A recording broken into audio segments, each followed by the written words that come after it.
गुरु संत श्रेष्ठ तुकोबार आहे. समय तुम नहाते अरे पानी से क्या पाया, मेंढक तो पानी में सोते, या शब्दात समाजाचा माथा ठिकाणावर आणणारे महात्मा कबीर. अहत तंजावर तहत पैशावर अवघा मुलूक आपला, असं म्हणत ज्या पित्यानं आपल्या पुत्राच्या काळजाला साथ घातली आणि या महाराष्ट्राच्या मराठमोळ्या मातीमध्ये स्वराज्य उभं करून दाखवलं, ते स्वराज्य संकल्पक शहाजी राजे भोसले. आजही ज्या युगपुरुषाचं नाव ऐकल्यावर आमच्या घराघरातल्या प्रत्येक आईला असं वाटतं त्याचा पोर माझ्या पोटी जन्माला यायला हवा, असा जगाच्या इतिहासातला सर्वोत्तम पुत्र छत्रपती शिवाजी महाराज. ज्या राजपुत्राचं नाव ऐकल्यावर आमच्या तरुणांच्या नसानसामधलं रक्त खवळून उठतं आणि त्या राजानं वयाच्या 14व्या वर्षी संस्कृत मध्ये ग्रंथ लिहून 32व्या वर्षी या माती करता प्राणाचं बलिदान केलं, ते स्वराज्याचे दुसरे छत्रपती संभाजी. माझ्या रयतेला जर कणभर तोशिष पडली तर मला मनभर वेदना होतात. लक्षात ठेवा, रयत राजा करता नाही तर राजा रयते करता असतो, हे आपल्या अधिकाऱ्यांना निक्षून सांगणारे लोकराजा राजर्षी छत्रपती शाहू महाराज. विद्येविना मती गेली, मतीविना नीती गेली, नीतीविना गती गेली, गतीविना वित्त गेले आणि वित्ताविना शूद्र खचले. हे सगळे अनर्थ एका अविद्येने केले. या शब्दात विद्येचं महत्व जगासमोर मांडत छत्रपती शिवाजी महाराजांची जगातली पहिली जयंती साजरी करून रायगडावर जाऊन शिवरायांच्या समाधीचा शोध घेणारे राष्ट्रपिता महात्मा ज्योतिराव फुले. मी प्रथमता आणि अंतिमता भारतीय आहे आणि भारतीयच राहणार असं म्हणत ज्या युग पुरुषाने भगवे, हिरवे, निळे, पिवळे असे सगळे झेंडे बाजूला सारत तिरंग्याला सर्वोच्च स्थान दिलं, ते भारताचे महान सुपुत्र विश्वरत्न डॉक्टर बाबासाहेब आंबेडकर. जग बदल घालून घाव सांगून गेले मला भीमराव, या शब्दात आपली क्रांती जगासमोर मांडत छत्रपती शिवाजी महाराजांचा इतिहास केवळ महाराष्ट्रामध्ये नव्हे, भारतामध्ये नव्हे तर रशिया पर्यंत जाऊन ज्यांनी सांगितला ते लोकशाहीर अण्णाभाऊ साठे. बाप हो, जेवणाचं ताट पोळा, पोराले कपडे घेऊ नका, बायकोले साडी घेऊ नका, पण पोराले शाळेत शिकाले धाडा, असा जगावेगळा संदेश देणारे राष्ट्रसंत गाडगे बाबा.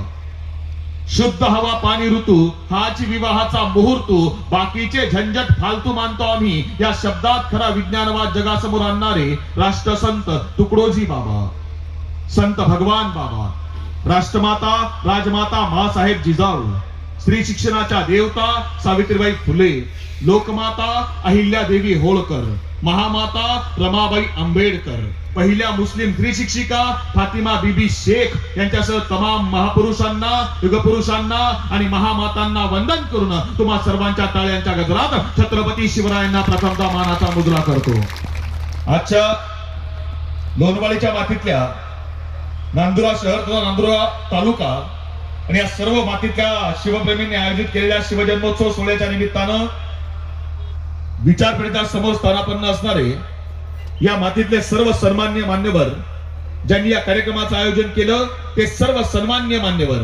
महाराष्ट्रामध्ये व्याख्यानाच्या निमित्तानं अनेक वेळा जातो, पण परिस्थिती अशी आहे की अनेक जण म्हणतात चिठ्ठी येते, कागद येतो, नाव येतो, मेसेज येतो की सर आमचं नाव घ्या, आमचं योगदान असं आहे, आणि हे केल्यानंतर एका गोष्टीचं समाधान असं वाटतं की इथं प्रत्येक गावामध्ये ज्या ज्या ठिकाणी नांदुऱ्यामध्ये आलो असेल, अनेक वेगवेगळ्या गावांमध्ये गेलो, खालून त्यांचा त्या सगळ्या आयोजकांच्या एकच आवाज आणि एकच इच्छा असते की सर आमच्या कुणाचं एकाचं नाव घेऊ नका, आमच्या नावाचं आणि तालुक्याचं जरी नाव घेतलं तरी आमच्या प्रत्येकाचं नाव घेतल्याचं समाधान आम्हाला आहे. आणि त्यामुळे गावाचं आणि तालुक्याचं नाव घेतलं होतं आणि त्यामुळे 11:30 वाजता लग्नाच्या ठिकाणी पोहोचतात. आमच्याकडची पद्धत लग्नाची आम्हाला माहिती आहे, 12:30चा मुहूर्त काढला जातो. आमच्याकडे मुहूर्त काढायला मंडळी पुढे आहे, त्यानुसार लग्न काही होत नाही. 12:30 वाजले, 1 वाजले, 1:30 वाजले, 2 वाजले तर नवरदेव नवरदेवाचे मित्र बाहेर डीजे वर नाचतायत. मी 2 वाजता नवरदेवाजवळ गेलो, त्याला विचारलं अरे बाबा 2 वाजले, 12:30चं लग्न सांगितलं होतं, 2 वाजले, अजून हा डीजे किती वेळ वाजवायचा? तो म्हटला सर अहो तुम्ही डीजेचं काय घेऊन बसलाय, एकदा का आपल्या पोरांना दारू चढली का आपली पोरं जनरेटरच्या आवाजावर सुद्धा नाचतात म्हटला. मी म्हटलं आता हरकत नाही, आलोय म्हटल्यावर जवळच आहे म्हटल्यावर थांबायला लागणार. 2 वाजले, 2:15 वाजले, 2:30 वाजले, 2:45 वाजले, 3 वाजले आणि 3 वाजता नवरदेव नवरी सभा मंडपामध्ये आले, आतमध्ये आले, त्या सभागृहामध्ये आले, स्टेजवर चढले, अंतरपाठ धरला गेला आणि लग्नाच्या विधींना आता सुरुवात होणार. तसं गावच्या सरपंचानं माईक हातात घेतला, सरपंचानं बोलायला सुरुवात केली की हे बघा पुढच्या काही क्षणामध्ये ही दोघंही जण आपल्या नवीन आयुष्याला सुरुवात करतायत, नवीन वैवाहिक आयुष्याला सुरुवात करतायत. या दोघांना शुभ आशीर्वाद देण्याकरता आपण सगळेजण या ठिकाणी आलेलो आहोत. आणि माझी आपल्याला विनंती आहे की या लग्नाबद्दल जर कोणाला काही अडचण असेल, कोणाचा काही प्रॉब्लेम असेल, कोणाला काही समस्या असेल तर त्यांना आत्ताच पुढे येऊन सांगा, नंतर ऐकून घेतलं जाणार नाही. सरपंचानं एवढं बोलायचा अवकाश. पाठीमागच्या रांगेमध्ये एक तरुण मुलगी बसली होती. तिच्यासोबत तिच्या हातामध्ये 2-3 महिन्याचं लेकरू होतं. ती उठून उभी राहिली आणि स्टेज कडे चालत यायला लागली. आता 2-3 महिन्याचं लेकरू, ती तरुण पोरगी आणि हे दृश्य त्या नवऱ्या मुलीनं बघितलं. तिला वाटलं नवरदेवाचं जुनं काहीतरी झिंगाट आहे. ती मारून दिली. त्याला बिचारायला काय झालंय तेच कळेना. तोपर्यंत नवरीचा बाप बाजूला उभा होता. त्यानं व्यायाची गळसंडी पकडली. नवरीच्या आई तुळशीला पाणी घालत होती. तिने तांब्या तिथंच फेकला. फक्त 2च मिनिटांमध्ये लग्नाच्या मंडपामधलं सगळं वातावरण बदलून गेलं. आणि तोपर्यंत ती तरुण पोरगी हातामधल्या पोराला सावरत त्या स्टेज जवळ चालत येत होती. ती स्टेज जवळ आली आणि सरपंचानं घाबरत विचारलं, ताई, या लग्नाबद्दल तुझी समस्या काय आहे? तुझा प्रॉब्लेम काय आहे? तुझी अडचण काय आहे? तिनं सांगितलं, समस्या, प्रॉब्लेम, अडचण असं काहीच नाही. म्हटलं मग तू पुढे कशाला आलीस? म्हटलं तुम्ही काय बोलत होते ते पाठीमागं ऐकायला येत नव्हतं म्हणून पुढे आली. म्हटलं समाजातली परिस्थिती आज अशी आहे की सर 2 मिनिटाकरता सुद्धा एकमेकावर विश्वास उरला नाही. ही आज समाजातली परिस्थिती आहे. पण ज्यावेळी मी महाराष्ट्राकडे बघतो त्यावेळी माझ्या लक्षात येतं की 2 मिनिटाचा विषय बाजूला सोडा, 400 वर्ष उलटून गेली. त्या महाराष्ट्राचा आजही एकाच नावावर विश्वास आहे आणि त्या नाव आहे छत्रपती शिवाजी महाराज. आणि तो राजा आमचा आहे. जयंती साजरी करायची का विचार करायचे? मला अभिमान वाटतो तुमचा. 3 पिढ्या एकत्र येऊन तुम्ही लोणवारीच्या मातीमध्ये कार्यक्रम करताय. कारण गावागावांमधली परिस्थिती अशी आहे की बाप बेटा एकत्र बसत नाहीत, भाऊ एका पंक्तीला येत नाहीत. बाप बेटाचं नातं चंद्र सूर्यासारखं झालंय. चंद्र आला का सूर्य येत नाही, सूर्य आला का चंद्र दिसत नाही. तुला बाप घरामध्ये आला का पोरगा अंगणात जातं आणि पोरगा घरामध्ये आला का बाप पारावर जातो. पण एवढ्या सगळ्या परिस्थितीमध्ये तुम्ही जुनी माणसं असतील, तरुण पिढी असतील, महिला माता भगिनी असतील, गावातल्या 3 पिढ्या एकत्र करून जर कार्यक्रम घेत असाल तर विचार करायचं काम नोरवाडीच्या मातीमध्ये तुमची तरुण पिढी करते आहे. याचा अभिमान आहे. कारण आम्हाला आमच्या मुलांना शिकवावं लागेल. आमच्या कारण महाराष्ट्राची आजची परिस्थिती काय आहे, काय सुरू आहे महाराष्ट्रामध्ये? 6 महिन्यापूर्वीची घटना आहे. जुलै-ऑगस्ट महिन्यामध्ये महाराष्ट्रामध्ये 2 घटना घडल्या.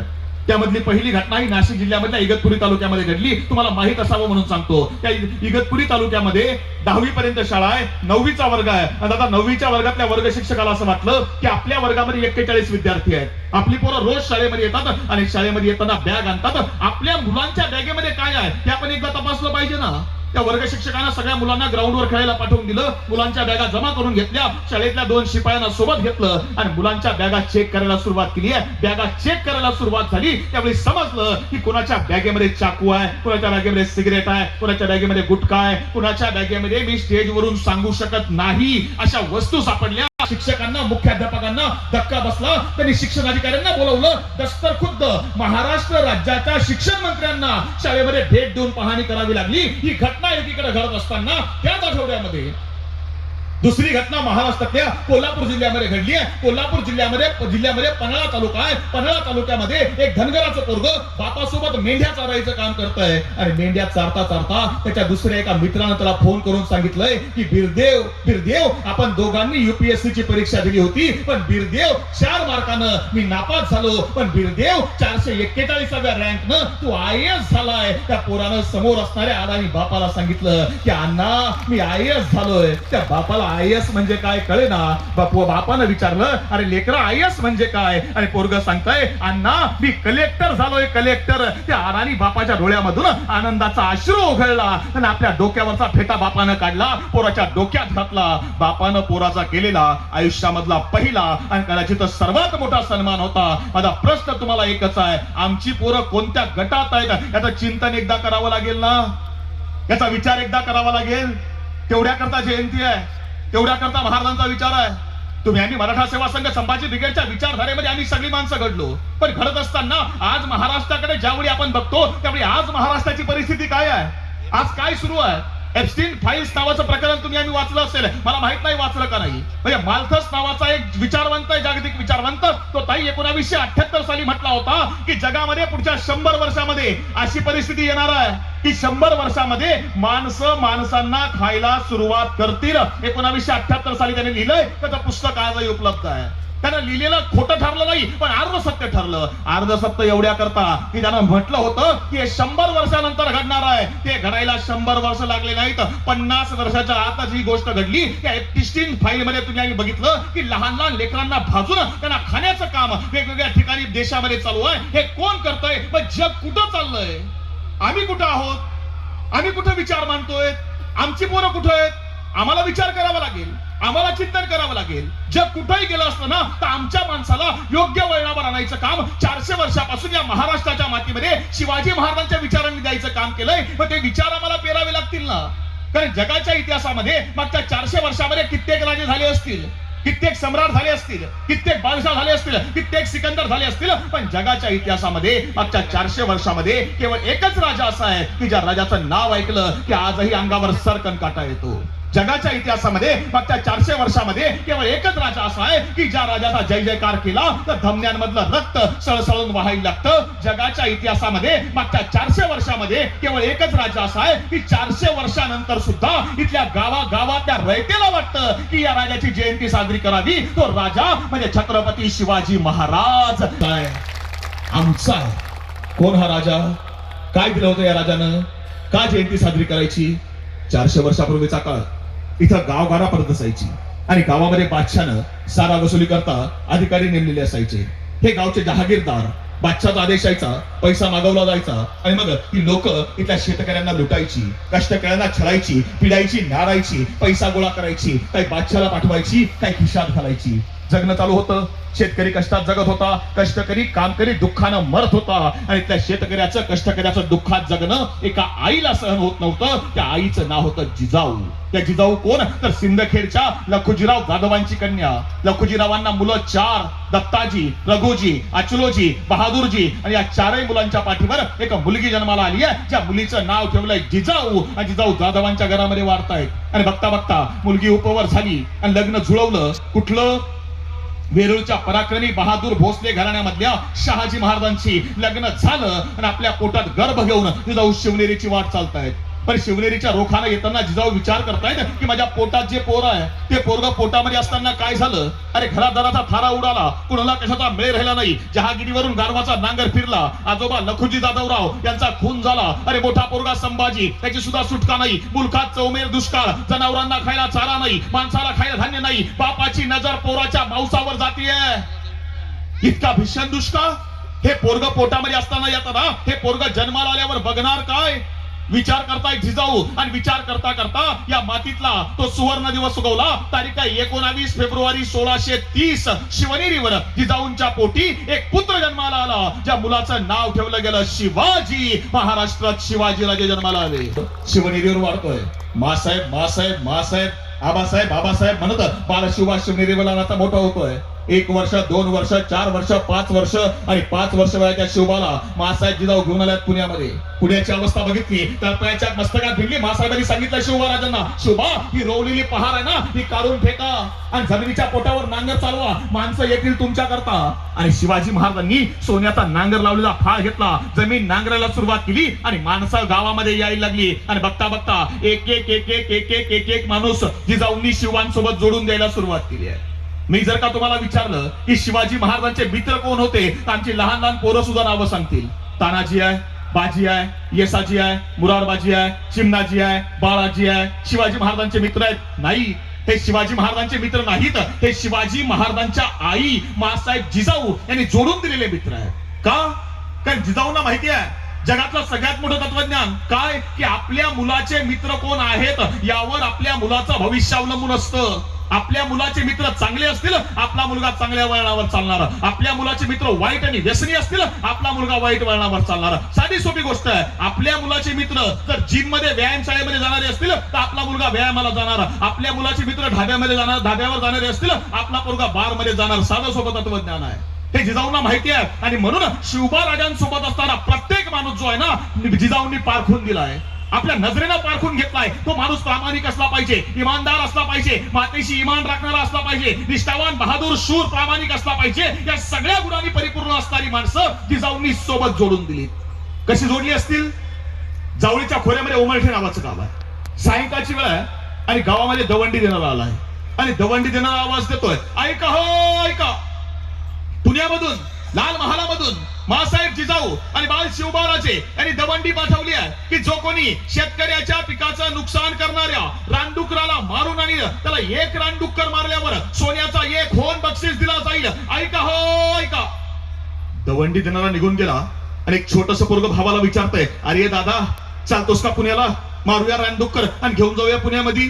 दादा म्हटलो काय करायचंय रानडुक्कर, कशाला पाहिजे तुला सोनं. नको दादा, सोनं नको रे, शिवबाराजा भेटन की, मासाहेब भेटतील की. शेतकऱ्याचीच पोरं ती दुसऱ्या दिवशी घरामधून बाहेर पडली, जंगलात आली, दिवसभर जंगलात फिरली, एक नाही दोन नाही 3 रानडुकर मारली, पाय तोडले, खांद्यावर टाकलेत आणि आलेत पुण्यामध्ये. लाल महालाच्या समोर आले, दरवाजा बंद बघितला आणि आवाज दिला, ओ मासाहेब. अरे कोणी आहे का वाड्यात, दरवाजा उघडा की, आम्ही आलोय बघा. मासाहेबांनी दरवाजा उघडला, बाहेर बघितलं ही 2 पोरं उभी आहेत. कोण रे तुम्ही, का आवाज देतायत. आणि एकानं सांगितलं, मासाहेब तुम्ही दवंडी पाठवली होती की जो कोणी शेतकऱ्यांच्या पिकाचं नुकसान करणाऱ्या रानडुकराला मारून आणील त्याला एक रानडुक्कर मारल्यावर सोन्याचा एक होन बक्षीस दिला जाईल. मासाहेब 3 रानडुकर म्याच मारलीत बघा. नक्की तूच मारलीस का रे. वय मासाहेब, मासाहेब मी अख्खं रानडुक्कर खांद्यावर उचलून आणणार होतो, पण हा बोलला की नुसते पाय तोडून दिलेत ना तरी मासाहेब बक्षीस देत्यात. मासाहेब म्याच मारलीत बघा. बहादूर दिसतोस रे. नाव काय तुझं. मासाहेब मी तानाजी, माझा धाकला भाऊ सूर्याजी. तानाजी अरे येतोस का स्वराज्यामध्ये. येतो ना मासाहेब, पण मासाहेब एक सांगू का. म्हटले काय. मासाहेब मला दुसरं काहीच येत नाही बघा, मला फक्त तलवार चालवता येते. आणि कडाडल्या मासाहेब, तान्हा अरे माणसाला थोडंच यावं, पण असं यावं की त्याला जगाच्या पाठीवर तोड नसावी. तुला येतं ना, ये स्वराज्यात, ये स्वराज्यात. असा एक एक एक एक एक एक एक एक माणूस सोबत घेतला. जात नाही बघितली कोणाची, धर्म नाही बघितला, सगळ्या जातीची माणसं आहेत, सगळ्या धर्माची माणसं आहेत. कोंडाणा गेला जातो असं म्हणणारा तानाजी नावाचा मराठा आहे. वाई जवळच्या नागेवाडीचा पाटील नागनाथ महार आहे. पेडगावचा पाटील तुकोजी धनगर आहे. कात्रजचा पाटील मियाजी मुसलमान आहे. आग्र्यामध्ये मदत करणारा कुंभार आहे. शाहिस्ते खानाच्या हमल्याच्या वेळी मदत करणारा ज्ञानू नावाचा माळी आहे. जीवा नावाचा न्हावी आहे. सगळ्या जातीची लोक आहेत, सगळ्या धर्मांची लोक आहेत.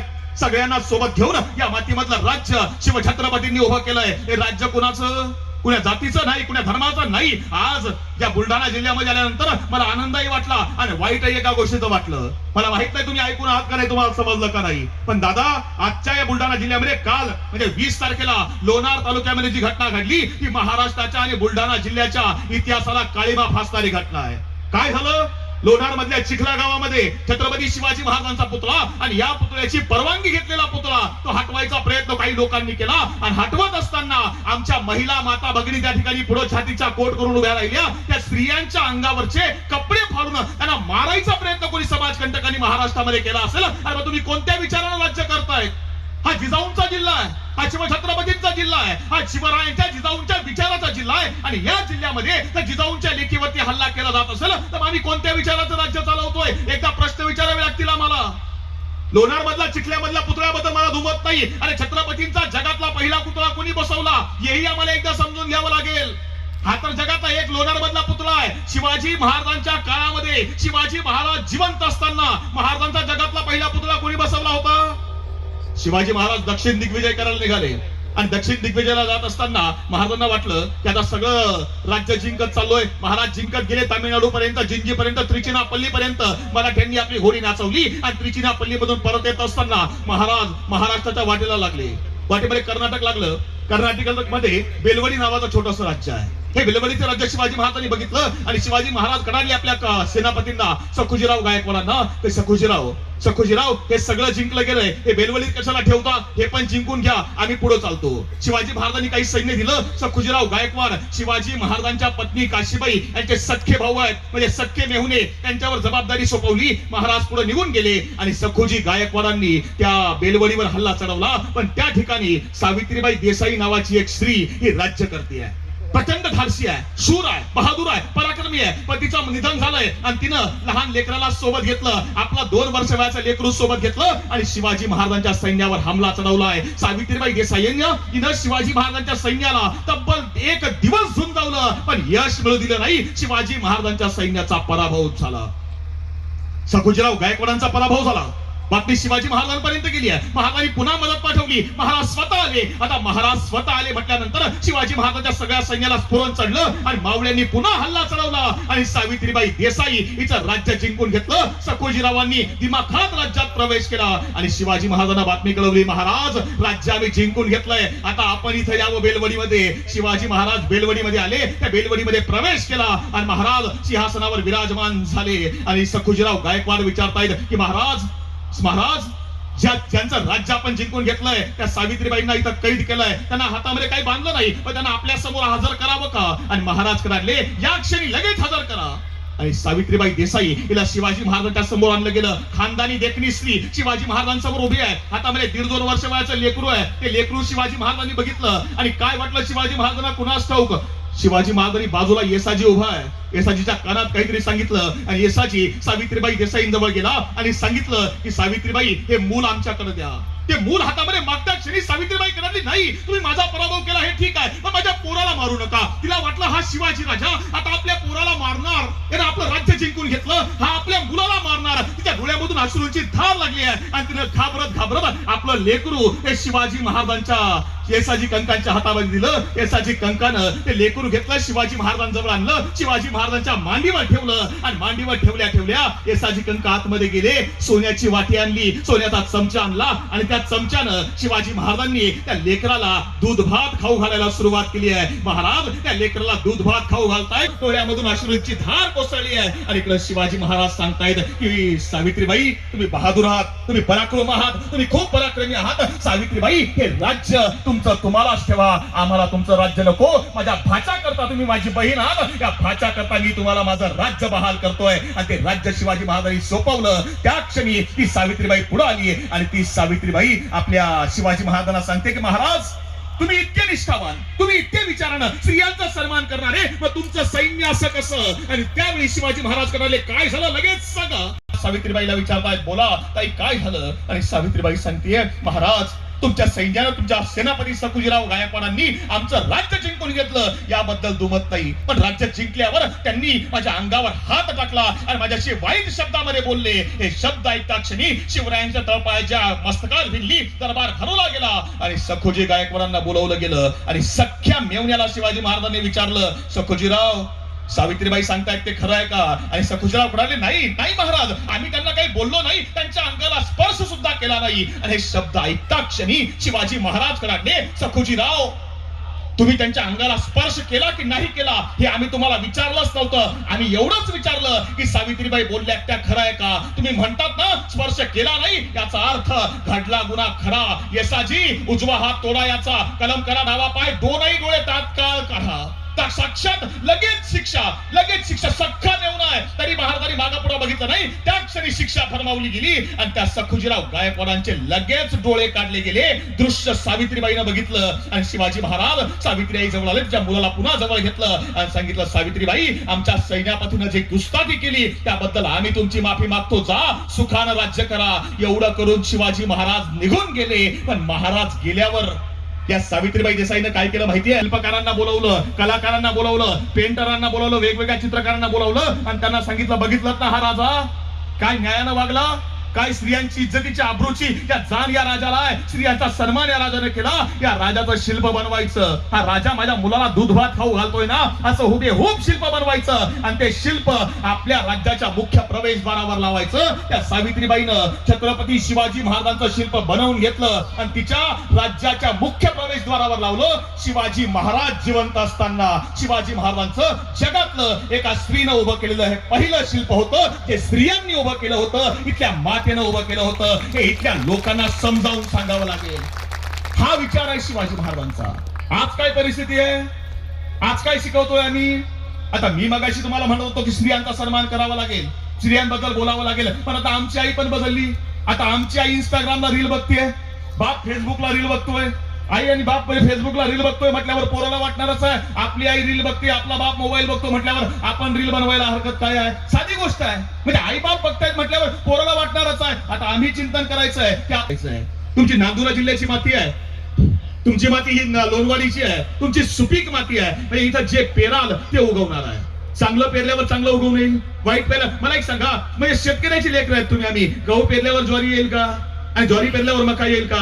मका पेरल्यावर भुईमुग येईल, भुईमुग पेरल्यावर सोयाबीन येईल? नाही येणार. जे पेरलं ते उगवणार आहे. चांगलं पेरलं चांगलं उगवून येईल, वाईट पेरलं वाईट उगवून येईल. आम्ही काय पेरतो, आम्ही काय देतोय, चिंतन करावं लागेल. तुम्हाला उदाहरण सांगतो म्हणजे समजेल. काय झालं, एक साहेब होते, घरामध्ये असले का बायकोला म्हणायचे, नालायक जरा पाणी घेऊन ये, ए नालायक जरा जेवायला वाढ, ए नालायक थोडा चहा ठेव. ऑफिस मध्ये गेले तर शिपायाला म्हणायचे, ए नालायका ती फाईल इकडे आण, ए नालायका जरा टेबल इकडे सरकव. मित्रांमध्ये गेले का मित्रांना म्हणायचे, ए नालायका जरा ते आपण चहा पिऊन असल, ए नालायका जर गाडी कार फिरवून ये. म्हणजे नालायक शब्द एकदम आवडीचा. कोणीही भेटलं की नालायक म्हणायचं. त्यांचं छोटस पोरगं होतं, पोरानं तेवढंच शिकून घेतलं. त्याला वाटलं बाप नालायक म्हणतोय म्हटल्यावर नालायक शब्द काहीतरी चांगला असला पाहिजे. आणि रविवारचा दिवस होता, साहेब घरामध्ये फायली चालत होते. आणि आजकाल महत्वाच्या सगळ्या फायली या घरामध्येच चालल्या जातात. त्यामुळे ते फायली चाळायचं काम चालू आहे. आणि फायली चालता चालता साहेबाचं अचानक लक्ष गेलं की आपलं पोरगं जे आहे, पोरगं गाडीचा खेळ खेळतंय. आणि पोरगं म्हणत होतं, ट्रिंग ट्रिंग ज्या नालायकांना बुलढाण्याला जायचंय त्यांनी पटकन गाडीमध्ये बसून घ्या, ट्रिंग ट्रिंग या नालायकांना नांदुऱ्याला उतरायचंय त्यांनी पटकन गाडीमधून उतरून. पोरगं काहीतरी वेगळं बोलतंय, असं नालायक बोलायला नको. बापानं लक्ष देऊन ऐकलं. आपल्या पोराचं मस्त मजेत चालू, ट्रिंग ट्रिंग त्या नालायकांना बुलढाण्याला जायचंय त्यांनी पटकन गाडीमध्ये बसून घ्या, ट्रिंग ट्रिंग त्या नालायकांना नांदुऱ्याला उतरायचंय त्यांनी पटकन गाडीमधून उतरून जा. बापानं विचार केला, याला सांगून बघूया. बापानं पोराला जवळ घेतलं, 15 मिनिटाला समजावलं की बाळा नालायक बोलू नये, नालायक बोलणं वाईट असतं, असं बोलायचं नाही. पोरगं म्हटलं ठीक आहे बाबा. पोरगं असते पुन्हा खेळायला गेलं. 5 मिनिटानंतर पोराचं पुन्हा सुरू, ट्रिंग ट्रिंग त्या नालायकांना बुलढाण्याला जायचंय आणि पटकन गाडीत बसून घ्या, ट्रिंग ट्रिंग त्या नालायकांना नांदुऱ्याला उतरायचंय आणि पटकन गाडीमधून उतरून जा. बापानं विचार केला, याला सांगून बघितलं, समजावून बघितलं, तरी याला कळत नाही. याला फटके दिले पाहिजेत. आणि बापानं पोरला पकडलं, 15 मिनिटं बदललं, 15 मिनिटं मारलं. आणि 15 मिनिटं पोरगं मार खातय, 15 मिनिटं पोरगं रडतय. आता बाप विचार करतोय, 15 मिनिटं मारलंय म्हटल्यावर पोरगं नालायक शब्द विसरून सुद्धा गेलं असेल. आणि 15 मिनिटाने बाप पुन्हा काम करायला बसला. आणि पोराचं रडणं थांबलं. आणि पोरगं 15 मिनिटानंतर पुन्हा खेळायला लागलं. आणि पोराचं सुरू झालं पुन्हा. काय पोरगं म्हणत होतं, ट्रिंग ट्रिंग आत्ताच एका नालायकामुळं गाडी 15 मिनिटं थांबली तरी ज्या नालायकांना बुलढाण्याला जायचंय त्यांनी पटकन गाडीत बसून घ्या. का होतं, जे पेराल ते उगवणार आहे, जे शिकवणार ते पोरं करणार आहे. आई बापाचं अनुकरण पोरं करणार आहेत. छत्रपती शिवाजी महाराजांनी स्वराज्य उभं केलं, शिवाजी महाराजांनी नाही उभं केलं. शिवाजी महाराजांच्या आईचं स्वप्न आहे, जिजाऊंचं स्वप्न आहे, शिवबा स्वराज्य उभं करायचं आहे. शहाजीराजे सांगतात, तंजावर तहत पेशावर अवघा मुलूक आपला. शिवबा तंजावर कुठं आहे, कर्नाटकामध्ये. पेशावर कुठं आहे, पाकिस्तानमध्ये. तंजावर पासून कर्नाटक पासून पाकिस्तान पर्यंतचा मुलूक हा आपला आहे. तुम्हाला जिंकायचा आहे. किती वय आहे शिवाजी महाराजांचं? 7 वर्ष वय आहे, 7 वर्ष. आमच्या भाषेमध्ये दुसरीतलं पोरगं. आमच्या आईला म्हटलं पोरला सांगा, आमच्या आई मध्ये नाही तो लहान आहे. लहान 7 वर्ष वय आहे शिवाजी महाराजांचं. आणि 7 वर्ष वयाच्या पोराला शहाजी महाराजांनी आणि जिजाऊंनी मुद्रा बनवून दिली आहे. मुद्रा आमच्या पोरानं गाडीवर लावली, घरामध्ये लावली, स्टिकरवर लावली, सगळीकडे गाडीला लावली. पाठीमागचा सायलेन्सर काढला, तिथं झेंडा लावला. अख्ख्या गावभर पोरगं शिवजयंतीला फिरलं. पण त्या स्टिकरचा, त्या मुद्रेचा अर्थ नाही समजला. काय सांगितलं जिजाऊंनी, काय सांगितलं शहाजी महाराजांनी? जिजाऊ म्हटल्या, प्रतिपा चंद्रलेखेव वर्धिष्ट विश्ववंदिता सहस्र शिवसैषा मुद्रा भद्राय राजते. शिवबा तुम्हाला राजा व्हायचंय, इथल्या शेतकऱ्यांचा राजा व्हायचा आहे, इथल्या कष्टकऱ्यांचा राजा व्हायचा आहे. ते स्वप्न काळजावर बिनवलंय 7 वर्षापासून. आणि तेव्हा मुलानं करून दाखवलं. आम्ही काय शिकवतो आमच्या पोराला, आम्ही काय सांगतो आमच्या पोराला? तुमच्या मुलाचं वय काही असेल, 7 वर्ष, 8 वर्ष, 9 वर्ष, 4 वर्ष, आपल्या पोराला सांगा, बाळा तुला IAS व्हायचंय, बाळा तुला IPS व्हायचंय, तुला कलेक्टर व्हायचंय. पोरांच्या काळजावर स्वप्न भिनवा तर पोरं मोठी होतील. आणि ते काम आईचं आहे, ते काम बापाचं आहे. पोरं आली पाहिजेत कार्यक्रमाला. इतका सुंदर कार्यक्रम आयोजित केलाय, पण काही दरिद्री अशी असतात की पोरांना कार्यक्रमाला आणत नाही. मी कधी कधी विचार करतो, असं का होतं? काहींना विचार नाही, त्याचं जरा यंदा 10वीचं वर्ष आहे. अरे 1 तासामध्ये काय झेंडे काढणार आहे पोरग? काय म्हणजे मी कधी कधी विचार करतो, 5 मार्च 1666 छत्रपती शिवाजी महाराज आग्र्याला जायला निघाले. औरंगजेबाच्या भेटी करता एकटे नाही निघाले. जाताना हात पकडला आपल्या 9 वर्ष वयाच्या कोवळ्या पोराचा. संभाजी महाराजांना सोबत घेऊन शिवाजी महाराज आग्र्याला जायला निघाले. दृश्य जिजाऊंनी बघितलं आणि जिजाऊ कडल्या, शिवबा हे कुठलं राजकारण, हे कोणतं राजकारण? शिवबा तुम्ही जाताय ना औरंगजेबाच्या भेटीला, ठीक आहे, आम्ही समजू शकतो की पुरंदराचा 10 मधला एक कलम आहे, पण या लहान पोराचं काय काम आहे? 9 वर्ष वयाचा कोवळा पोर आहे शंभू बाळ, त्याला का घेऊन चाललाय? बिना आईचं लेकरू आहे, उन्हाळे पावसाळे बघितले नाही का? या पोराला शेकडो कोसाचा प्रवास झेपणार आहे का? एवढ्याशा पोराला तुम्ही तिकडे घेऊन चाललाय. कळवा औरंगजेबाला, मी येतोय ना, माझ्या पोराचं काय काम आहे? कळवा त्याला, काय बोलायचं, चर्चा करायची माझ्याशी कर. त्या कोवळ्या पोराला नाही आणता येणार. नाही सांगितलं शिवाजी महाराजांनी. शिवाजी महाराज जिजाऊंना सांगतायत की मासाहेब, तुम्हीच आम्हाला शिकवलंय ना की याच वयामध्ये मुलाच्या मनाची आणि शरीराची जडणघडण होत असते, आणि म्हणून मासाहेब याच वयामध्ये शंभू बाळाला नेलं पाहिजे. त्याला दाखवलं पाहिजे परकीय मुलूक कसा आहे, त्याला दाखवलं पाहिजे शंभू बाळांना की शत्रू कसा आहे, आपल्याला कोणाशी लढायचं आहे, परकीय लोकांच्या रूढी कशा आहेत, भाषा कशा आहेत, परंपरा कशा आहेत, ही लोक वागतात कशी, जगतात कशी, हे सगळं या वयामध्ये अनुभवता यायला पाहिजे. म्हणून शंभू बाळाला आम्ही घेऊन निघालोय. मी विचार करतो की 9 वर्ष वयाच्या कोवळ्या पोराला शिवाजी महाराज भाषा, परंपरा, रूढी हे सगळं समजावं म्हणून शत्रूच्या मुलखामध्ये घेऊन जातात. अरे शिवाजी महाराजांच्या विचाराचा कार्यक्रम आहे, आम्ही आमच्या पोरांना का आणू शकत नाही, का घडवू शकत नाही? आणि पिढी बिघडली आणि आम्हीच वर म्हणतो पिढी बिघडली. दोष आमचा कोणाचा आहे? अरे हातामधला मोबाईल काढून घ्या, एक वेळ वाचायला पुस्तकं द्या. मराठा सेवा संघानं काय केलं सर माहिती आहे? मराठा सेवा संघाचं सगळ्यात मोठं यश साहेब एकच आहे की त्यांनी हातामधली दगड काढून घेतली, हातामध्ये पुस्तकं दिली. आता हातातला मोबाईल थोडा काढून घेऊन आमच्या पोरांच्या हातामध्ये पुस्तकं द्यावी लागतील, वाचायला पुन्हा उभी करावी लागतील. हे यश आहे आमचं सगळ्यात मोठं, ही ताकद आहे. कारण आता पिढी बदलली आहे. तुमच्या घरामध्ये माता माऊलींनो, मी तुमच्या मुलाच्या भावाच्या वयाचं आहे. तुमच्या घरात 2 वर्ष वयाचं पोरग असेल ना, 2 वर्ष वयाचं, खूप मोठं नाही सांगत, एकदा प्रयोग करून बघा.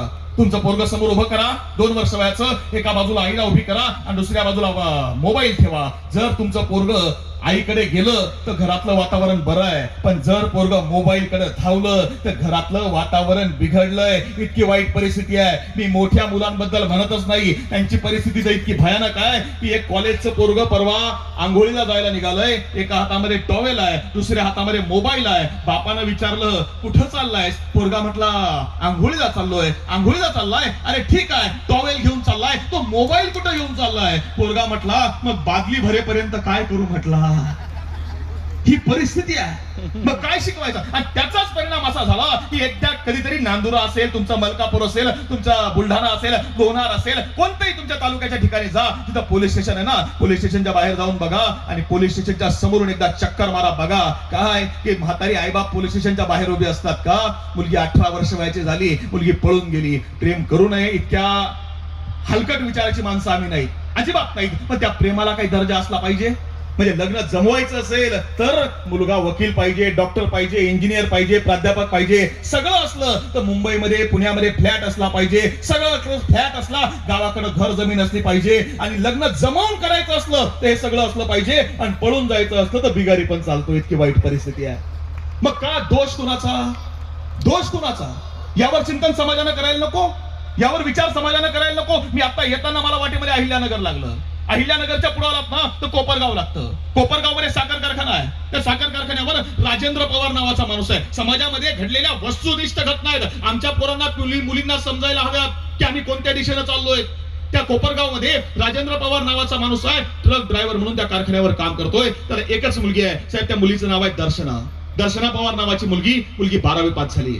आणि 12वी पास झाल्यावर मुलगी बापाला म्हणते की बाबा माझी इच्छा आहे की मला ग्रॅज्युएट व्हायचं आहे. बाप म्हटलं हरकत नाही बाळा, बाळा मी ट्रक ड्रायव्हर म्हणून काम करतो, पण बाळा मी तुला शिकवणार. बापानं मुलीला ग्रॅज्युएट केलं. ग्रॅज्युएट झाल्यावर मुलगी बापाला म्हणते बाबा माझी इच्छा आहे की मला MPSC UPSC चा क्लास करायचा आहे. बाप म्हटला बाळा अजिबात हरकत नाही, अजिबात हरकत नाही, पण बाळा मी ट्रक ड्रायव्हर म्हणून काम करतो. बाळा दिवसातले जेव्हा 12 तास काम करतो ना तेव्हा 10-11 हजार पगार हातामध्ये मिळतो. बाळा मी तुझ्या करता दिवसातले 16 तास काम करणार, पण बाळा मी तुला शिकवणार. आणि बापानं जास्तीचं काम करायला सुरुवात केली. दिवसातले 16 तास काम बाप करतोय आणि त्यामधून जे जास्तीचे पैसे येत आहेत त्यामधून मुलीला क्लास लावून दिला. बाप पोरीला शिकवतोय आणि मुलगी MPSC चा क्लास करते. बघता बघता 4 वर्ष या पोरीनं स्वतःला घरामध्ये कोंडून घेतलं. 4 वर्षानंतर या मुलीनं MPSC ची पोस्ट काढली आहे. त्या पोस्टचं नाव आहे RFO, रेंज फॉरेस्ट ऑफिसर. मुलगी क्लास 1 अधिकारी झाली.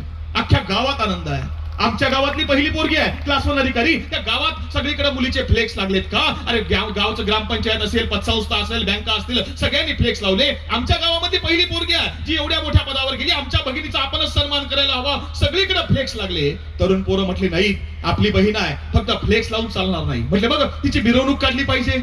सायंकाळच्या वेळेला डीजे बोलवला गेला. पाठीमागे एक गाडी आहे, ओपन गाडी, तिच्यावर मुलगी उभी आहे. प्रत्येक घरासमोर त्या पोरीची आरती केली जायला लागली. प्रत्येक घरासमोर कुणी साखर देतय, कुणी गुळ देतय, कुणी पेढा खाऊ घालतय. 2 हार यायचे, 2. एक हार मुलीच्या गळ्यात पडायचा, एक हार पाठीमागे बाप आहे, बापाच्या गळ्यात पडायचा. रात्रभर आनंदामध्ये झोपला नाही. का? कारण मुलगी आणि मुली एवढे सत्कार वाट्याला आले. अरे मी ड्रायव्हर माणूस आहे, एवढे सत्कार आयुष्यामध्ये कुणी केले असते? पोरीमुळे हे सगळं भाग्य मिळालं. पोरीनं अख्ख्या कुळाचं नाव उज्ज्वल केलं. रात्रभर त्या बापाच्या डोळ्याला डोळा लागला नाही. आणि दुसऱ्या दिवशी त्या मुलीचा पुण्यामध्ये बालगंधर्वला सत्कार आहे. सकाळी 6 वाजता मुलगी घरामधून निघाली, 11 वाजता पुण्यामध्ये पोहोचली, 12 वाजता सत्कार आटोपला आणि 1 वाजता मुलगी तिच्या कुठल्या तरी मित्रासोबत फिरायला गेली. फिरायला गेलेली पोरगी पुन्हा घरी आलीच नाही. बाप वाट बघतोय.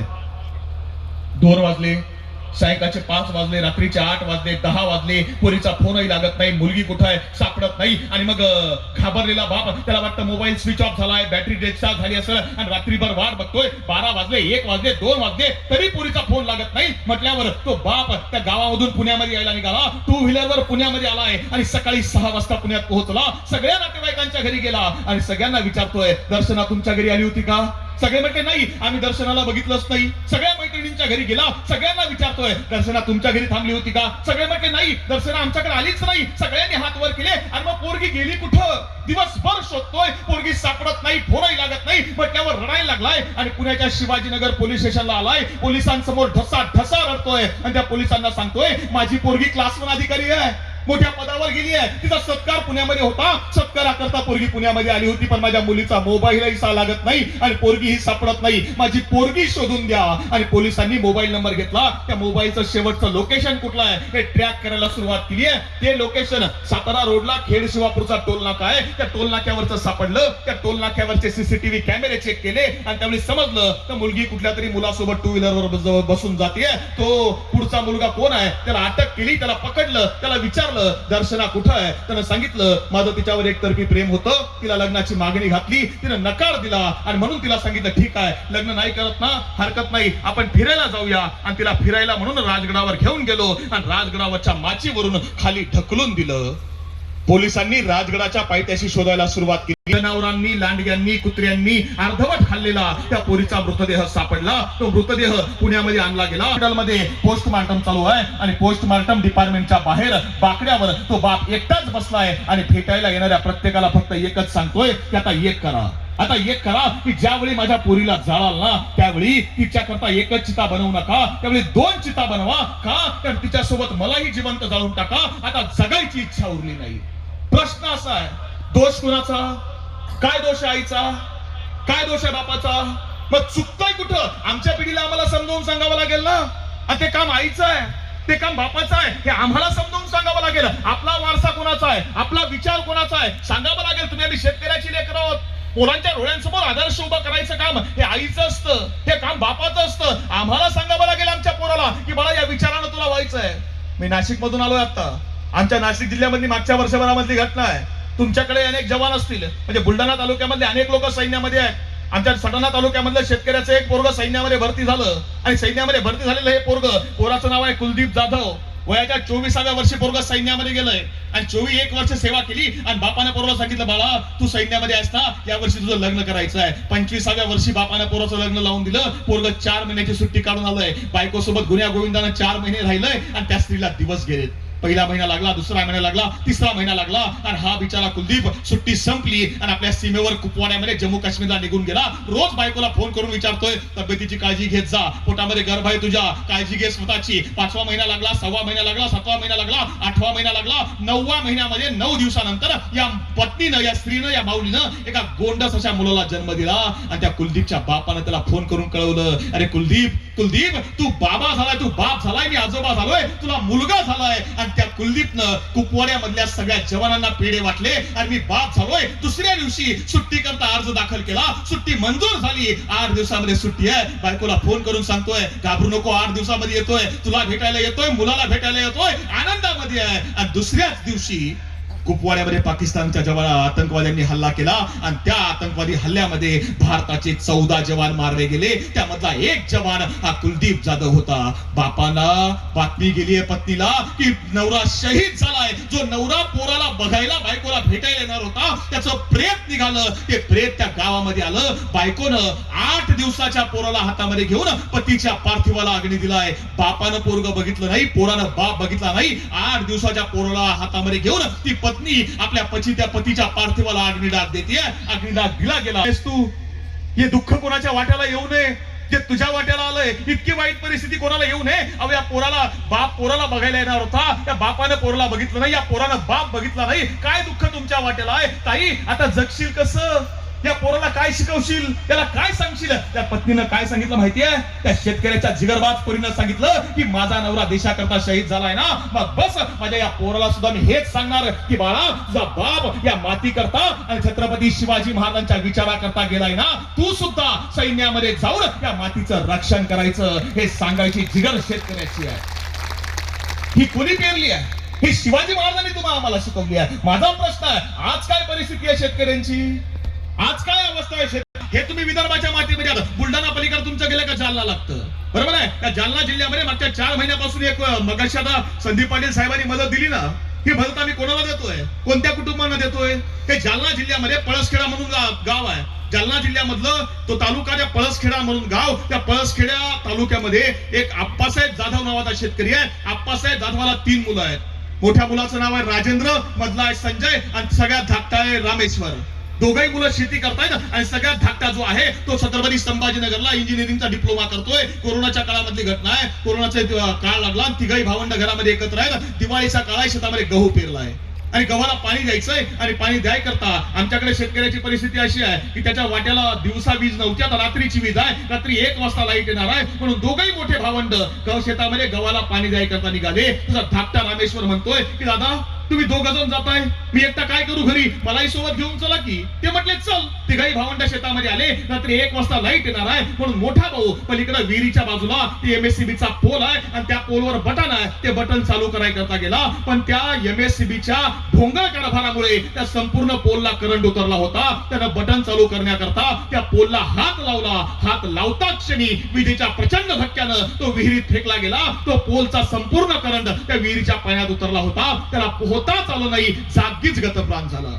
दोघही भावंड लांब बांधावर बसले होते. त्यांना वाटलं आपला भाऊ पाय घसरून विहिरीत पडला. दोघही धावत आले आणि भावाला वाचवण्याकरता रात्रीच्या अंधारामध्ये विहिरीमध्ये उड्या मारल्या. संपूर्ण विहिरीमध्ये करंट उतरलाय. दोघांना कोणालाही पोहता आलं नाही. तिघही भावंड गतप्राण झाली.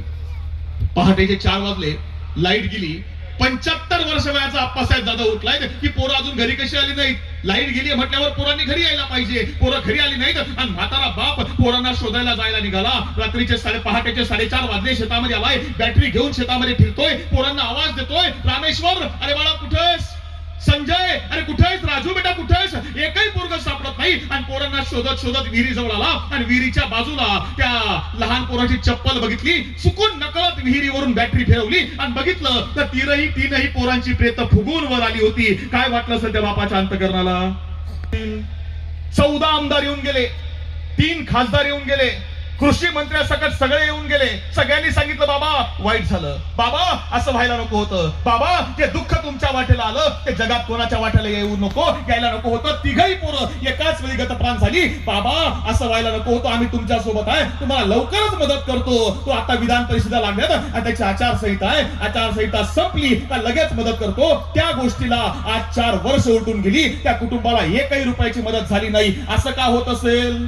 मग आम्ही म्हणतो ना शिवाजी महाराजांचं राज्य शेतकऱ्यांचं आहे. त्या राजाला शेतकऱ्यांकरता सगळं केलं शिवाजी महाराजांनी. काय नाही केलं शिवाजी महाराजांनी शेतकऱ्यांकरता? सगळं केलं. महाराष्ट्राच्या जमिनीची मोजणी शिवाजी महाराजांच्या काळामध्ये पहिल्यांदा झाली. जमीन मोजणीचं परिमाण शिवाजी महाराजांनी शोधून काढलं. 4 जमीन मोजणीचं परिमाण केलं आणि जमिनी कुळांना वाटून शिवाजी महाराजांनी दिल्या. ज्या स्त्रियांच्या ज्या घरामध्ये ज्या स्त्रीला पती नाहीये ना, तिच्या मुलीचं लग्न स्वराज्यामधून होत होतं. त्या शेतकऱ्याकडे बैलजोडी नाही, त्याला बैलजोडी दिली जात होती. खतखाद्य बी बियाणं दिलं जात होतं. दुष्काळ पडला, सारा माफ केला जात होता. हे सगळं शिवाजी महाराजांनी केलं. आमच्याकडे काय परिस्थिती आहे? आमची काय अवस्था आहे? आम्हाला विचार करावा लागेल. आणि विचार करायचा असेल ना तर तुमचं जग बदलायला, तुमचं घर बदलवायला, तुमचं आयुष्य बदलायला आता पुन्हा शिवाजी महाराज येणार नाहीत. आता आपल्या पोराला शिवाजी महाराजांच्या विचाराने तुम्हाला घडवायला लागेल. एक गोष्ट समजून घ्या, तुम्हाला मुलगा असेल, तुम्हाला मुलगी असेल, आपल्या पोराला सांगा, बाळा, ज्या महाराष्ट्रामध्ये आपला जन्म झालाय ना, त्या महाराष्ट्रामध्ये बाळा 3 पायऱ्या आहेत. पहिली पायरी कुठे आहे माहितीये? पहिली पायरी पंढरपुरामध्ये आहे. ज्या पायरीचं दर्शन घेतल्याशिवाय आतमध्ये विठ्ठलाच्या दर्शनाला जाता येत नाही. ती पहिली पायरी कोणाची आहे? ती पहिली पायरी नामदेव महाराजांची आहे. का? त्या नामदेव महाराजांच्या पायरीचं दर्शन घेतल्याशिवाय आतमध्ये विठ्ठलाच्या दर्शनाला जाता येत नाही. ती पहिली पायरी नामदेव महाराजांची आहे. नामा म्हणे आम्ही पायरीचे चिरे, वरी संत हिरे पाय देती. ती पहिली पायरी नामदेव महाराजांची आहे. ती पहिली पायरी भक्तीची आहे. दुसरी पायरी कुठे आहे माहितीये? दुसरी पायरी रायगडावरती आहे. शिवाजी महाराजांचे इंजिनियर हिरोजी इंदलकर यांनी रायगड बांधला. शिवाजी महाराज रायगड बघायला आले. अद्भुत आहे, असामान्य आहे, बलाढ्य आहे. काय सुंदर किल्ला हिरोजी, इतका बेडाक किल्ला, राजधानी शोभावी असा दुर्गराज रायगड हिरोजी तुम्ही बांधला. बोला काय बक्षीस पाहिजे? काय बक्षीस पाहिजे? पाहिजे ते देतो हिरोजी. माझा काय पाहिजे? आताची हिरोजी असते तर काय म्हटले असते? जरा सहज म्हटले असते आताची हिरोजी. काय राजे काहीतरी देतायत ना, मग एक काम करा, महानगरपालिका लागल्यात, सगळे एबी फॉर्म आमच्या ताब्यात द्या. सहज म्हटले असते? म्हटले असते राजे आता कसं विधानसभा संपल्यात, विधान परिषदेच्या राज्यसभेच्या जागा निघाल्यात, एखादी जागा आम्हाला द्या, आमच्या बायकोला द्या. सहज म्हटले असते? नाही म्हटले हिरोजी. हिरोजी काय म्हटले माहितीये? हिरोजी म्हटले राजे काहीतरी देतायत ना, मग एक काम करा राजे, या रायगडावरती जगदीश्वराचं नाव आम्ही बांधलंय, त्याच्या समोर 3 पायऱ्या आहेत, त्यापैकी फक्त एका पायरीवर आमचं नाव कोरायची अनुमती राजे आम्हाला द्या. राजे म्हटले हिरोजी हे काय मागणं आहे? पायरीवर नाव कोरायची अनुमती? दुसरं काहीतरी मागा, जड जवाई हिरे मोती मागा, कड सोन्याचं कड मागा, पालखीचा मान मागा. हे काय मागणं? राजे नको देतायत ना, एकच करा, पायरीवर नाव कोरायची अनुमती द्या. राजे म्हटले हिरोजी दिलं, पण असं का? तेवढं नीट समजावून सांगा. आणि त्यावेळी हिरोजी म्हणतायत की राजे तुम्ही ज्या ज्या वेळी रायगडावर असाल त्या त्यावेळी जगदीश्वराच्या दर्शनाला याल, आणि ज्या ज्या वेळी जगदीश्वराच्या दर्शनाला याल त्या त्यावेळी तुमची पावलं त्या पायरीवर पडत जातील, आणि ज्या ज्या वेळी तुमची पावलं त्या पायरीवर पडतील त्या त्यावेळी तुमच्या पावलाची पायधूळ त्या पायरीवर म्हणजे माझ्या नावावर पडत राहील. राजे तेवढं भाग्य फक्त माझ्या पदरात टाका. ती दुसरी पायरी आहे, ती पायरी निष्ठेची आहे. आणि तिसरी पायरी कुठे आहे माहिती आहे?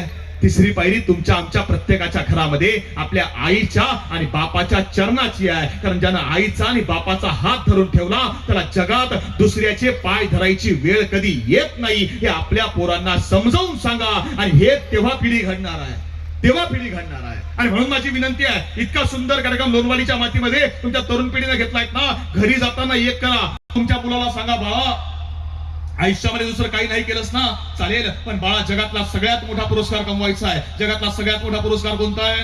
नोबेल पुरस्कार? अजिबात नाही. मॅगसेस पुरस्कार? कधीच नाही. ऑस्कर किरकोळ आहे. भारतरत्न? अजिबात नाही. पद्मश्री पद्मविभूषण कुठलाच नाही. महाराष्ट्र भूषण तो तर आजकाल कोणाला पण भेटतो. मग जगातला सगळ्यात मोठा पुरस्कार कोणता आहे?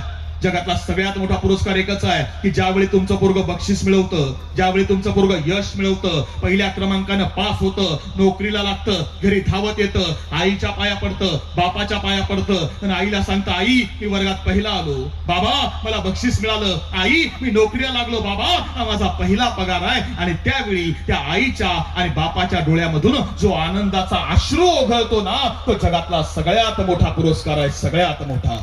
आपल्या पोरांना ती शिकवा. आणि जर तुम्हाला मुलगी असेल ना तर आपल्या मुलीला शिकवा. कारण आज मला माहिती आहे विदर्भामधली परिस्थिती, विदर्भ हा जरी जिजाऊंच्या विचाराचा असला, विदर्भ हा जरी जिजाऊंच्या जन्माचा जिल्हा असला, तरी सुद्धा या बुलढाणा जिल्ह्यामध्ये स्त्री भ्रूण हत्या ही मोठ्या प्रमाणामध्ये चालू आहे. का? आम्हाला आई पाहिजे, आम्हाला बहीण पाहिजे, आम्हाला बायको पाहिजे, आम्हाला सून पाहिजे, आणि आम्हाला मुलगी नकोय. असं चालणार नाही. लक्षात ठेवा, छत्रपती शिवाजी महाराजांना केवळ राजाराम महाराज आणि संभाजी महाराज, शिवाजी महाराजांना रानूबाई, अक्काबाई, अंबिकाबाई, बाळीबाई, राजकुंवरबाई आणि दीपाबाई या नावाच्या 6 मुली सुद्धा आहेत. या मुलींना घोड्यावर बसायचं, तलवारबाजी, भालाफेक, ढालाफेक, प्रशासन हे सगळं शिक्षण शिवाजी महाराजांनी त्या काळामध्ये दिलंय. आम्हाला आज द्यायला काय हरकत आहे? आपल्या मुलींना शिकवा, पण शिकवताना एक गोष्ट आवर्जून समजावून सांगा की बाळा तुला दुसरं काही नाही कमवता आलं ना चालेल, पण बाळा जगातली सगळ्यात मोठी संपत्ती कमवायची आहे. जगातली सगळ्यात मोठी संपत्ती ताई कोणती आहे? जगातली सगळ्यात मोठी संपत्ती एकच आहे की आपले वडील गरीब असतील ना चालेल, आपला बाप शेती करून आपल्याला शिकवत असताना चालेल, आपला बाप एखाद्या कंपनीमध्ये नोकरी करून आपल्याला शिकवत असताना चालेल, भाजीला तेल कमी आहे म्हणून अर्ध्या पळी भाजीमध्ये आपली आई स्वयंपाक करत असती ना तरी चालेल, फक्त आपली आई आणि आपला बाप यांची मान आपल्यामुळे समाजात खाली झुकणार करणं म्हणजे जगातली सगळ्यात मोठी संपत्ती कमवणं आहे. ती आपल्या पोरांनी करायला हवी, ती आपल्या पिढीनं करायला हवी. आणि तेवढ्या करता कारण इथं तुम्ही आलायत ना, इथलं वातावरण वेगळं आहे. कारण या मातीमध्ये भाऊसाहेब पंजाबराव देशमुखांचे विचार असतील, गाडगे बाबांचे विचार असतील, तुकडोजी बाबांचे विचार असतील, या सगळ्या विचारांनी काय झालं मला नाही पाहिजे, महापुरुषांच्या विचारांनी ही माती पेरलेली आहे, या माती बिघडलेली आहे. आणि पण बाहेर इथून गेलात ना तर इथून गेल्यानंतर वातावरण बिघडलंय. कारण लोकांनी दारा सगळं वाटून घेतलं ना. आता इथून बाहेर गेलात ना, कालचा प्रकार घडला चिखल्यामधला, का झालं? शिवाजी महाराज कोणाला चालत नाहीत. अरे शिवाजी महाराजांनी जातीचं राज्य नाही उभं केलं, कुणाच्या धर्माचं राज्य नाही उभं केलं, सगळ्या जातीच्या लोकांना सोबत घेतलं, धर्माच्या लोकांना सोबत घेतलं, प्रत्येकाला मावळा म्हणून उभं केलं. पण आमची परिस्थिती अशी आहे की आम्ही दुर्दैवानं वाटून घेतलं सगळं. आम्ही भाषा वाटल्या, आम्ही प्रांत वाटले, आम्ही गट वाटले, आम्ही गण वाटले, आम्ही मतदारसंघ वाटले. आम्ही इतके नालायक ठरलो की आमच्या लोकांनी आपले महापुरुष सुद्धा वाटले. मराठ्यांचे, महात्मा फुले, माळ्यांचे, बाबासाहेब आंबेडकर, दलितांचे, अण्णाभाऊ साठे, मातंगांचे, गाडगे बाबा, धोब्यांचे, अहिल्यादेवी धनगरांच्या, भगवान बाबा वंजारींचे, सेवालाल महाराज बंजाऱ्यांचे सगळं वाटून घेतलं.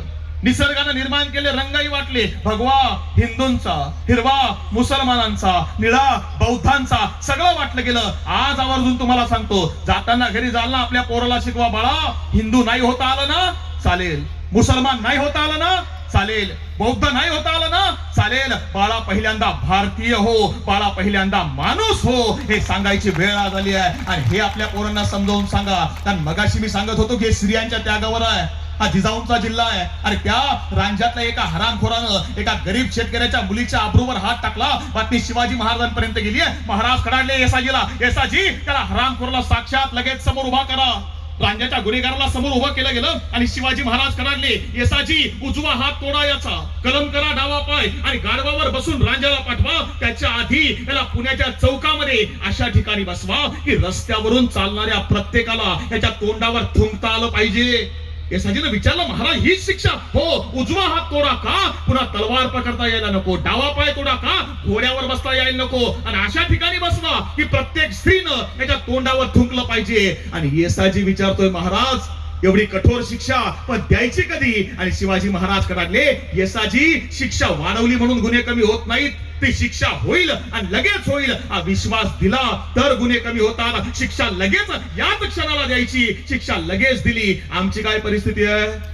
आमची काय परिस्थिती आहे? पलीकडच्या मालेगाव तालुक्यामध्ये डोंगराळे नावाचं गाव आहे. डोंगराळे मधली 4 वर्ष वयाची पोरगी, ती पोरगी रस्त्यावर खेळतीये आणि त्या गल्लीमधून पलीकडच्या गल्लीमध्ये राहणारं 27 वर्ष वयाचं पोरग त्या 4 वर्ष वयाच्या पोरीकडे बघितलं. तिला सांगितलं, चल तुला चॉकलेट देतो. 4 वर्ष वयाच्या पोरीला पकडलं आणि 4 वर्ष वयाच्या पोरीला शेतामध्ये नेलं. 4 वर्षाच्या मुलीवर बलात्कार केला आणि तिला बलात्कार करून सोडलं नाही. बाजूला दगड पडला होता, तो दगड उचलला, त्या पोरीच्या डोक्यात टाकला आणि तिथंच मारून टाकलं. आई बापाला पोरीचं शेवटचं तोंड सुद्धा बघता आलं नाही, इतकी वाईट परिस्थिती आहे. आणि त्या आई बापाला न्याय मिळावा म्हणून त्या कोर्टासमोर बसून जर उपोषण करावं लागत असेल तर कुठे आहे शिवाजी महाराजांचा विचार? काय परिस्थिती आहे? बोलावं लागेल आम्हाला. शिवाजी महाराजांचं नाव घेऊन जय जयकार करून चालणार नाही. त्या विचाराची पिढी उभी करायची असेल तर त्याकरता पोरांना वाचायला शिकवा, अभ्यासायला शिकवा. नाहीतर आम्ही तरी रोज नरडीचा घाटा करून रोज ओरडायचं. का ओरडायचं?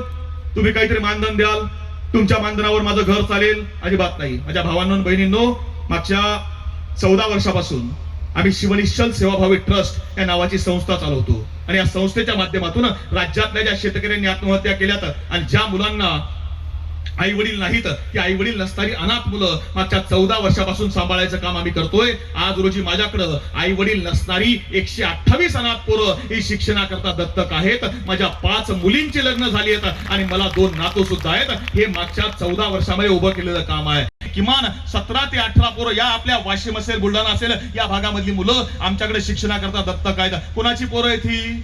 का सांभाळावी लागली ही पोरं? एक उदाहरण तुम्हाला सांगतो आणि थांबतो. हे पलीकडं नाशिक मधली एक मुलगी छत्रपती संभाजीनगरला दिली आहे. संभाजीनगरला बजाजनगर MIDC आहे. त्या MIDC परिसरामध्ये बंगला भाड्याने घेतलाय. गुन्ह्या गोविंदानं सगळा संसार चाललाय आणि नवरा MIDC मध्ये कामाला आहे. 2 मुलं झाली तर मुलाचं नाव ठेवलं लंकेश, मुलगा झालाय 5 वर्ष वयाचा. मुलगी झाली, मुलीचं नाव ठेवलं त्रिशा. आनंदामध्ये चालू आहे. आणि एके दिवशी नवरा कामावरून घरी आला. सायंकाळच्या वेळेला जेवण आटोपल्यावर बायको भांडे घासायचं काम करते आणि चुकून बायकोचा मोबाईल उचलला. त्या मोबाईल वरती काय मेसेज होता, काय बघितलं काय माहिती. नवरा झोपी गेला. दुसऱ्या दिवशी सकाळी उठला, कामावर गेला, रात्री पुन्हा आला आणि कामावरून आल्यानंतर जेवण झाली, झोपी गेलं कुटुंब. आणि या नवऱ्यानं रात्री बॅगेमध्ये चाकू पाजून आणला होता. तो बायको झोपली, मुलं झोपल्यावर तो चाकू काढला. बायको झोपली होती, बाजूला उशी होती, उशी उचलली, बायकोच्या तोंडावर दाबली आणि तो चाकू बायकोच्या मानेवर फिरवायला सुरुवात केली आहे. जोपर्यंत तिनं शेवटचा श्वास सोडला नाही तोपर्यंत नवऱ्यानं चाकू थांबवला नाही. अख्ख्या घरात रक्त वाहत आहे. चाकू तिथंच फेकला, आत्मघराच्या बाहेर आला, घराला कुलूप लावलं, निघून गेला.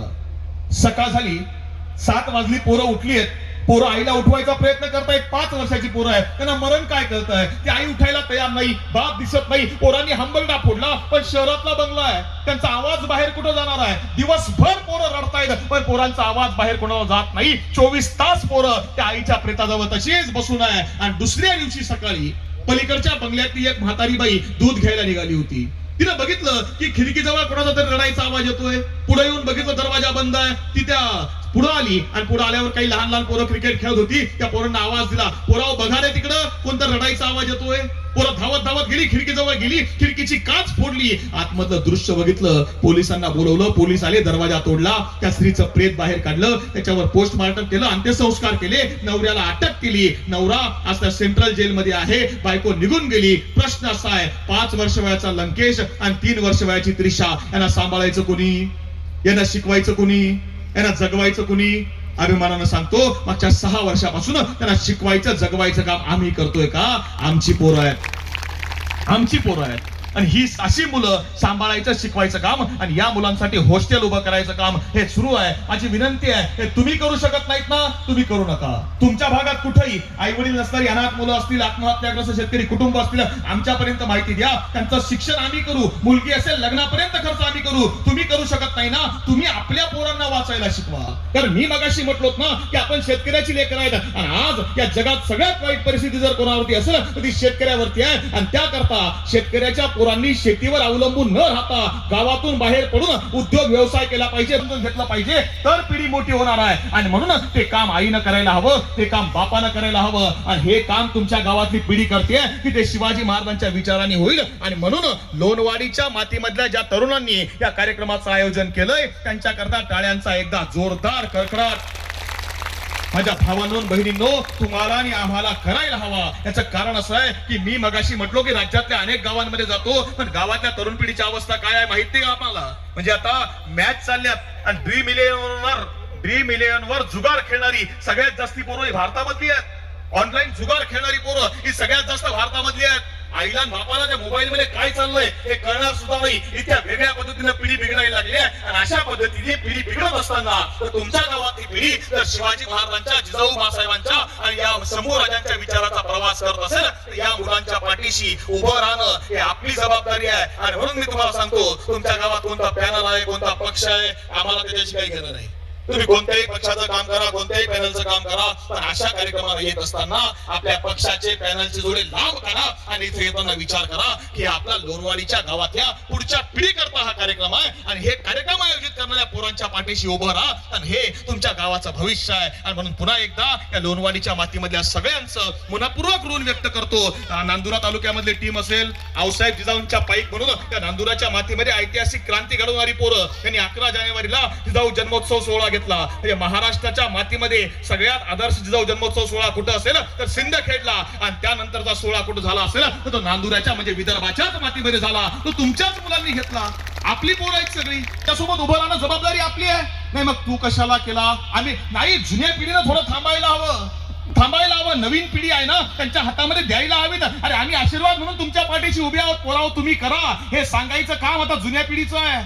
कारण जग बदलत चाललंय. तुम्ही नाही म्हटलात ना पोरं दुसऱ्या वळणाकडे जातील, त्यांना दुसऱ्या वळणाकडे न जाऊ देता आपल्या मार्गाने सोबत चालवायचं असेल तर त्यांच्या पाठीशी आशीर्वादाचा हात ठेवा. त्यांना हात नेत पुढे न्या, विचाराला उभी करा पोरं, तर पिढी उभी राहील. आणि ते काम आपण सर्वजण करतायत. आपलं पुनश्च एकदा ऋण व्यक्त करतो. बद्दल कष्टकऱ्यांबद्दल काम करत राहूया, विचार पेरत राहूया, हा विश्वास देतो आणि थांबतो. धन्यवाद. जय जिजाऊ, जय शिवराय.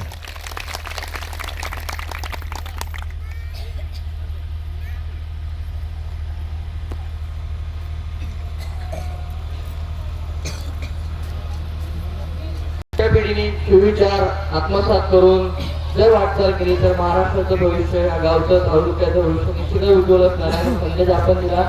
आपले लोणवळीच्या टीम तर्फे आणि सार्वजनिक शिवजयंती उत्सव समितीतर्फे खूप खूप आभार.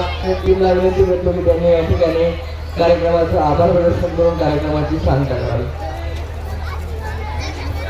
गावात शिवरायांच्या विचाराचा जो वारसा आपल्या शब्दातून यशोदाला आपण मानला, त्याबद्दल आपले मनपूर्वक आभार लोणवडीच्या वासियांच्या वतीने आम्ही घेत आहोत. आपल्या मार्गदर्शनामुळे आम्हा शिवभक्तांना नवी ऊर्जा नक्कीच मिळालेली आहे.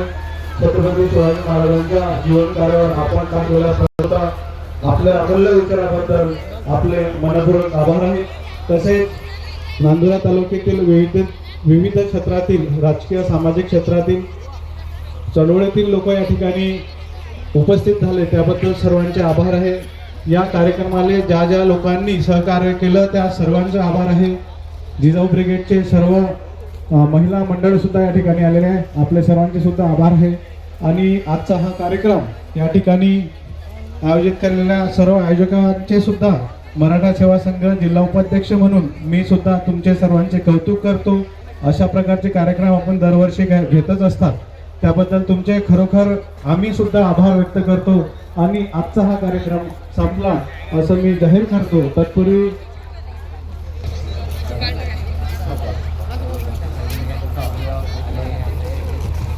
शिवनेश्वर ट्रस्टसाठी नांदुऱ्यामधील कराओके चॅरिटेबल ट्रस्टच्या वतीने काही डोनेशन डॉक्टर बावस्कर, शैलेशदादा देशमुख हे देतील असे मी त्यांना विनंती करतो. तर कृपया आपण दादांना, श्री रामभाऊजी झांबरे मामा या ठिकाणी आलेले आहेत, तरी आयोजकांना विनंती की आपण त्यांचे स्वागत करावे. प्रवीण त्यांचे आयोजक टीमतर्फे सहर्ष स्वागत. तसेच या कार्यक्रमाला बऱ्याच मान्यवरांनी उपस्थिती लावली आहे. सर्वांच्या आयोजक टीमतर्फे खूप खूप आभार. आपल्या मतदारसंघाचे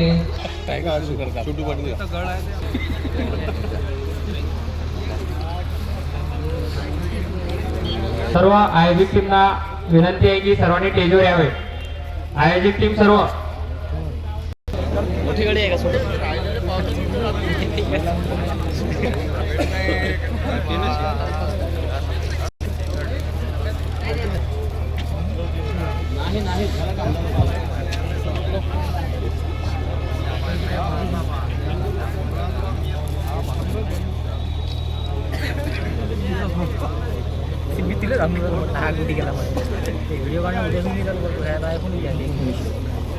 यशवंत दादा येण्याच्या आधी एक छोटीशी मुलगी गार्गी, तिने उत्तम भाषण दिलं, तर मी सीमा पाटीलला विनंती करतो की तिला त्यांच्या वतीने बक्षीस ते देतील. बक्षीस दिलं तर बरं होईल. एक बुक पण द्यावा. गार्गी फाळके.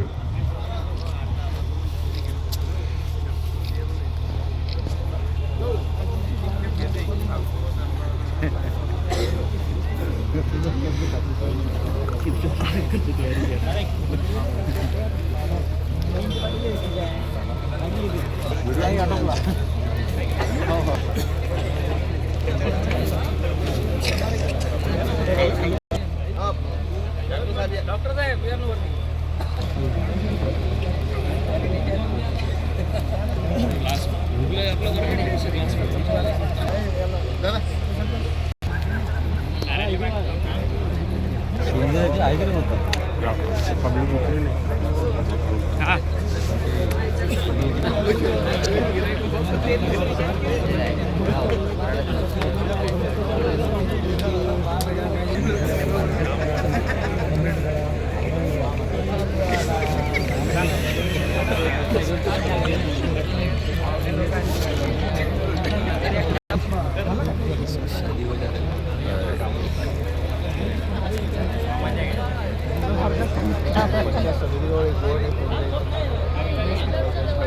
Taste drive